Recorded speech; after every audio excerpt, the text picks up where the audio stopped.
The train station was louder than usual that evening, filled with a familiar mix of rolling suitcases, distant announcements, and footsteps echoing against the platform floor. I was standing on platform 3, holding my bag a little too tightly. Checking the departure board for the third time, even though I already knew my train was delayed. The air was cold, the kind that slips through your coat and settles quietly on your skin, making you feel more alone than you actually are. It had been a long day, not dramatic, not memorable, just heavy. One of those days where nothing goes wrong, but nothing goes right either. I had spent the entire afternoon thinking about all the things I hadn't said, all the moments I had let pass because I was too busy, too tired, or too afraid. By the time I reached the station, my head felt full, like it had no space left for any new thoughts. That's when I noticed the smile. It came from across the platform, from someone I didn't know and would probably never see again.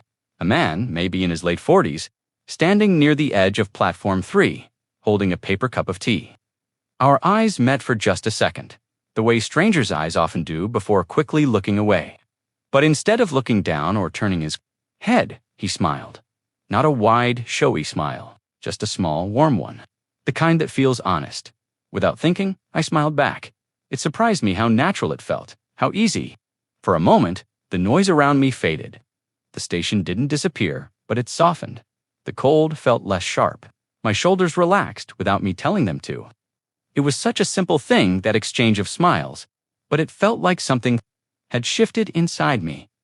I looked away first, slightly embarrassed by how much that tiny moment had affected me. I told myself it was nothing, just a polite gesture between strangers. But my mind didn't let it go.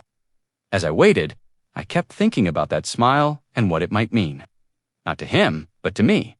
I thought about how rare it had become for me to look at people, really look. Most days my eyes were fixed on my phone, my thoughts locked inside my own worries. I moved through crowds without seeing faces, without noticing expressions. That smile felt like a reminder that there were still real people around me, each carrying their own stories, their own quiet battles. The announcement came again, repeating that the train would be delayed another 10 minutes. A few people groaned. Someone sighed loudly. I stayed where I was, shifting my weight from one foot to the other. When I glanced back across the platform, the man was still there. This time, he wasn't looking at me. He was staring down the tracks, his face calm, almost peaceful. I wondered where he was going. I wondered if he had someone waiting for him or if he was heading home to an empty house. I wondered if he knew that his small smile had landed so deeply in a stranger's heart. Probably not.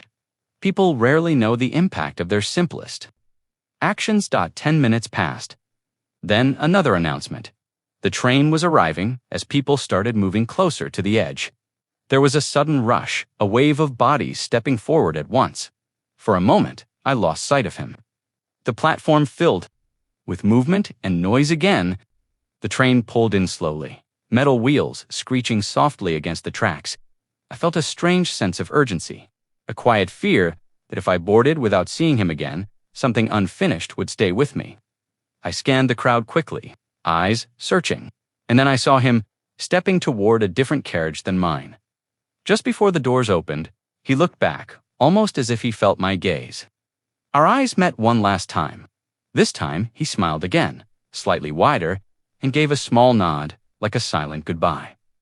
That was it. No words, no conversation, just that. I boarded my train and found a seat by the window. As the doors closed and the train began to move, I watched the platform slide past. People blurred together into shapes and colors. Platform 3 disappeared behind a curve.